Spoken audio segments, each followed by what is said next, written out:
friends, welcome back to another week of reading Les Mis. This time through we are reading part 3, Marius, books 5 to 8. And at this point when you meet me, it is currently Thursday the 18th of February. And the reason that I'm starting so late in the week is that this week I started a new job, which is very, very exciting, but it has been almost a year really since I've been in work. So I'm still kind of negotiating how to conserve and distribute my energy throughout the day because I've basically just not been used to working for a year. And even when I was working, I wasn't working a 9 to 5, so it's a different way of being. But the way of being that I'm probably going to be in for the next however many years of my life, so it's kind of important for me to get used to it. But yes, I have just finished off reading book 5 of Marius, and the long and short of it is basically that in this book we are seeing Marius navigate the next few years of his life, and it's basically his misadventures living in poverty and him learning how to negotiate that, learning how he can live with such little money. Victor Hugo notes how it takes him years to get used to this way of living, to earn up his money, to learn how to budget, and that, yeah, it is really, really hard for him to do that, but he does eventually get to a point where he's living not comfortably, but he's comfortable with his lifestyle. Meanwhile, his grandfather, who had always seemed very, very hard-hearted, he is definitely feeling the effect of the absence of his grandson. But of course his aforementioned ego and his pride is not allowing him to really reach out to his grandson and make amends. Something that I was thinking during the course of reading this was that I feel like today we probably wouldn't feel all that sympathetic and sorry for Marius. That yes, of course it's really, really hard for him to be living this way, but I feel like the question of privilege would definitely crop up. Because the truth is that even though, yes, Victor Hugo is saying that it is admirable that Marius is able to work out his circumstances and he is able to live like this, when you stop and think about it, like, Marius could stop living in poverty at any time. As we see from this book, like, Marius's grandfather would take him back in an instant. His grandfather was offering him 600 francs a month, which we are told by the narrative that 600 francs is only 100 francs less than Marius earns in a year. Marius turns that down, and that's meant to be admirable that he's wanting to stand on his own 2 feet, but he's got that option at any time. What about all of those other people living in poverty who do not have that option? How uncomfortable can Marius really be when he knows that at any point he could stop living like this? And I also feel like Victor Hugo generally paints a much more rosier picture of Marius's poverty than he did previously for the Gamine chapter. As Victor Hugo writes, destitution, let us emphasize, had been good for him. The wonderful thing about poverty in youth, when it is effective, is that it directs the will entirely to effort and the soul entirely to aspiration. Poverty instantly lays bare the materialistic life and renders it hideous, basically inferring that poverty has made Marius a better man, that as a result of this he is much more grateful, and he thanks God for having given him these 2 riches that many a rich man lacks: work, which frees him, and thought, which dignifies him. And it does seem at odds with what Victor Hugo was talking about in the Gamine chapter, where he was very much not wanting us to romanticize the freedom that the Gamines have, because the poverty that they live in is not freedom, it is entrapping them in this city. So it made me think, okay, so why is he doing that? What is the difference between Marius and a character like Gavroche? Well, I suppose Marius's age plays a massive part in that. Marius being between the ages of 17 and 22 when we meet him, as opposed to the Gamine, who is much, much younger, who is a child. And I suppose also that Marius is in this situation by choice, and Marius also knows the alternative lifestyle that he could be living, the life of the wealthy, yet he is choosing to live on his own terms, even if those own terms mean living in poverty. Whereas the Gamine, being brought up in poverty, having been born into poverty, does not have that choice, and he doesn't know that alternative lifestyle that he could be living. And I understand that difference, but there's also a part of me that doesn't want any sort of romanticizing of poverty, that this is just something that Marius has to do to toughen him up and make him a better person. I don't know, call me idealistic, I just don't think that anybody should have to live with so little. I suppose I'm a person who just thinks that people should have the basic amenities of life, you know, like food and water and shelter. Call me crazy, I just think people should have that. Another thing that Victor Hugo is really pointing us to is, once again, the restorative effects of love in someone's life, but also through the chapter and through looking at Monsieur Guillenormand and his missing Marius, we're also seeing how the absence of love can really alter a person. Victor Hugo notes how Marius has come to believe that his grandfather never loved him, to which Hugo responds, Marius was wrong. There are fathers who do not love their children. There is no grandfather that does not adore his grandson. Deep down, as we have said, Monsieur Guillenormand idolized Marius. He idolized him after his own fashion, to the accompaniment of harsh words and even boxed ears. But once this child was gone, he felt a black void in his heart. Old men need affection as they need the sun for its warmth. And we see by the end of the chapter, it's not just that he had like a little person kowtowing to him, because he has one of his nephews come to see him. And whilst Monsieur Gillenormand goes on a massive rant about everything that he hates about life, this nephew is just parroting it back to him and saying, oh yes, you're right, you're right. And at the end of the chapter, after he's gone on this massive rant, he just turns to the nephew and says, you're an idiot. We are clearly seeing how it's not just, having anybody there loving him that he wants Marius. Even if Marius is not going to agree with him, he much prefers that to having somebody who will just blindly agree with everything that he's saying. So yes, that is book 5 of Marius. Now on to book 6. Hi everybody, I am back to talk about book 6 and 7 of part 3, Marius. Book 6 being the conjunction of 2 stars. In this particular book, we are catching up with Marius, Victor Hugo letting us know that he has grown into a handsome young man, with a line which, by the way, I find really weird, which is that he had an intelligent high forehead, flared sensuous nostrils. What? I'm not gonna lie to you, I have never looked at a guy and thought, those are some sensuous nostrils. Anyway, aside from Marius's nostrils, we are following him as he goes about his day-to-day life. And we note how he goes to the Luxembourg Gardens for a walk most days. And every single day on his walk, he comes across a father and daughter pair. He notes that the father figure looks around about 60 and that he has shockingly white hair.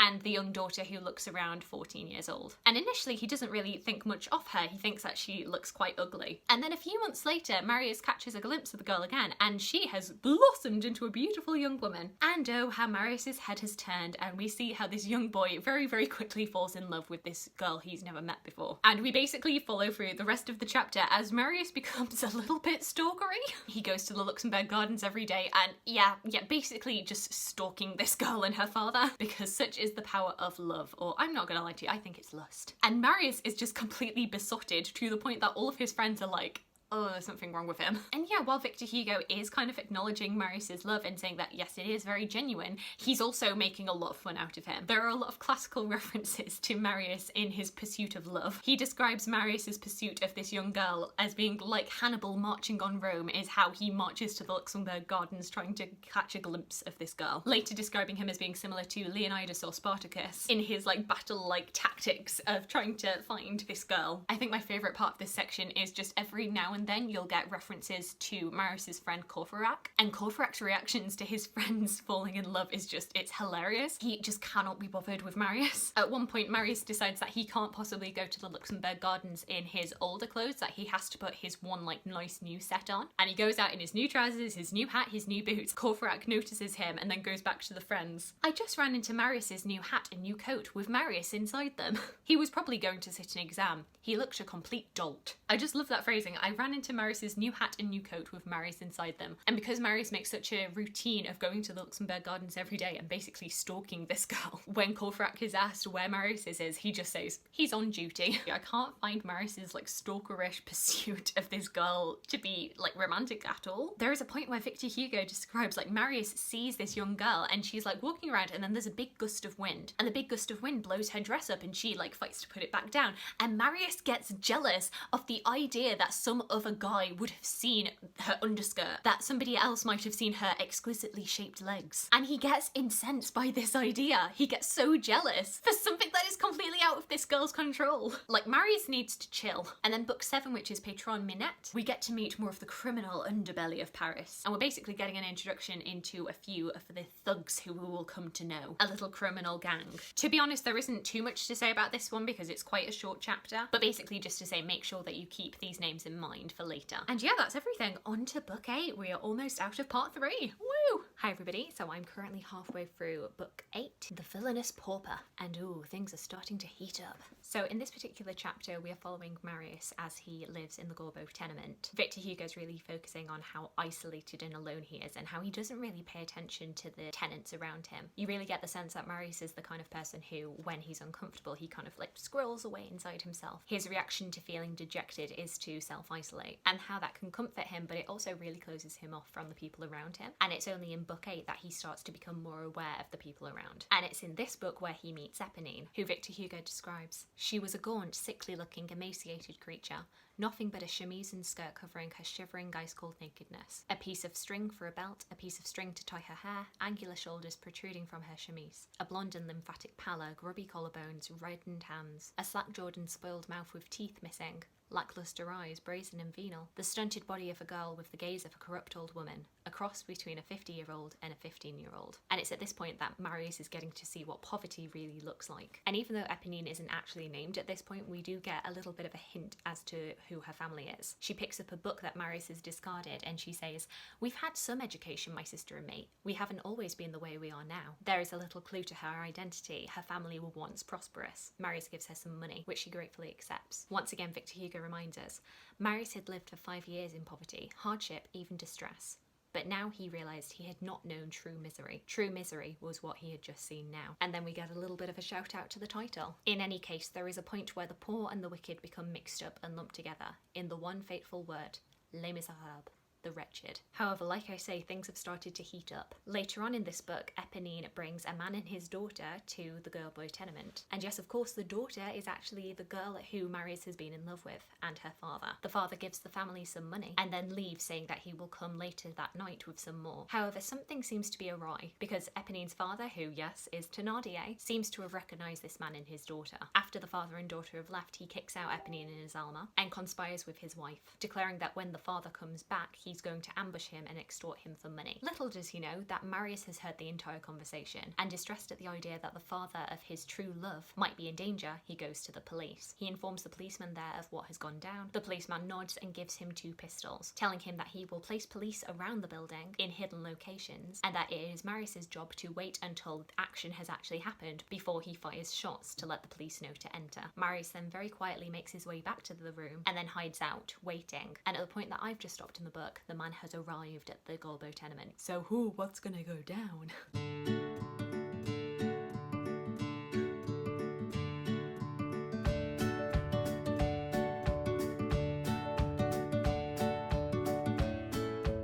Oh gosh, it's so tense. So the father, whom Marius calls Monsieur Leblanc, has entered, and Thénardier is greeting them, being like, "Oh yes, we're in such a bad state, my family," trying to ease him into his surroundings. But all the while, members of Thénardier's gang are kind of popping up in the room, and he's like, "Oh, just ignore them, they're just part of the family." And like Monsieur Leblanc knows, and Marius knows, like, they are not part of the family, and it's just building up this tension, and I'm like, ooh, even though I know what happens, it's still so tense.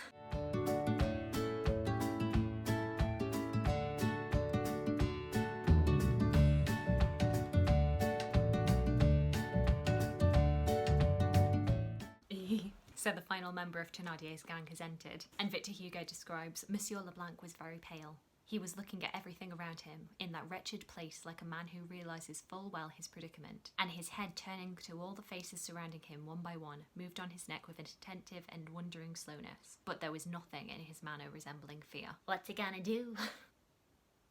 So it's come out. Having concluded his exchange with the man carrying the cudgel, Jondrette turned back to Monsieur Leblanc and repeated his question, accompanying it with that terrible, low, suppressed laugh of his. "So, don't you recognise me?" Monsieur Leblanc looked at him straight in the face and replied, "No." Then Jondrette came up to the table. He leaned over the candle, folding his arms, thrusting his fierce, angular jaw towards Monsieur Leblanc's calm face, advancing as far as he could without Monsieur Leblanc backing away. And in this attitude of a wild beast about to bite, he cried, "My name is not Fantebeau. My name isn't Jondrette. My name is Thénardier. I'm the innkeeper at Montfermeil. Do you hear? Thénardier. Now do you recognise me?" And it's at this point that Marius freezes, because he's now found out who the Thénardier was that saved his father at the Battle of Waterloo, the man who he had been told by his father to look after. So what does he do? Does he protect the father of the woman he loves, or does he protect the man who saved his father's life? This has been his life's mission for the past 4 years, so what does he do? What a twist of fate, what a bitter irony. He felt as if he had gone mad. His knees were giving way beneath him. He had not even time to think, so relentlessly fast was the scene before his eyes unfolding. It was like a whirlwind that he had thought was under his control, and now he was at the mercy of. He was on the verge of fainting. And you're thinking, Marius, if you're almost fainting, what's poor Monsieur Leblanc doing when he's almost about to be attacked?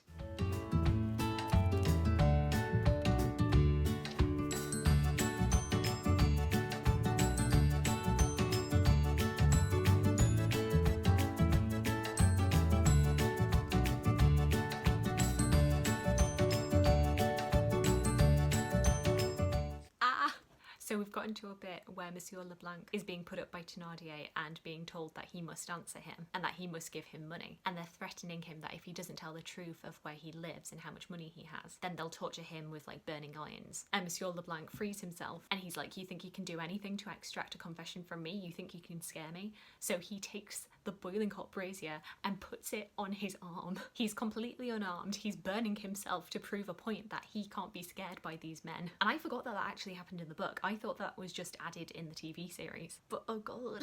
Yeah, somebody who's like terrified of burns. But like, what a flex. So now they want to kill him. There's only one thing left to do.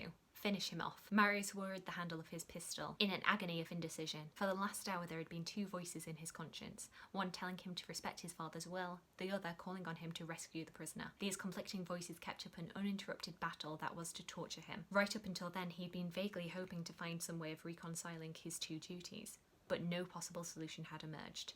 However, the danger was now urgent. There was no more time to delay.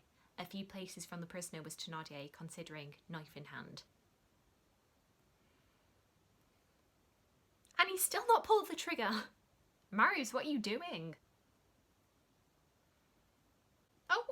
Oh my god. Marius doesn't pull the trigger. So Marius has actually thrown out a warning to Thénardier that the police are there. But because it was written by Eponine's hand, they think Eponine has warned them. I was so sure that Marius shot in the air, but maybe that was just the TV series. But I will say it's led to the most iconic entrance ever. So the Thénardiers have got the warning that the police are coming and they're all chatting about running away and they're all deciding who gets to escape first. And Thénardier's like, we might as well put everybody's names in a hat and then draw who goes first. To which they then hear, would you like my hat? A voice called out from the doorway. Everyone turned round. It was Javert. He had his hat in his hand and was holding it out to them with a smile. How iconic. And Javert's just going down the line being like, hi, I know you. I've been after you for ages. And with that, we are now at the end of part 3. So that's been a semi-live reading for you. And my hair's reaching like mad fluffy levels. It's quite funny because I've just finished part 3 and I'm pretty sure that Kieran over at KD Books has actually finished the book. It's hilarious how behind I am considering this is a reread for me. But I thank you all for your patience and I hope that you're all enjoying reading Les Mis. Let me know how you're getting on with the book. I'd love to hear from you. I hope you're having a fantastic day and I look forward to talking to you again soon. Thanks. Bye.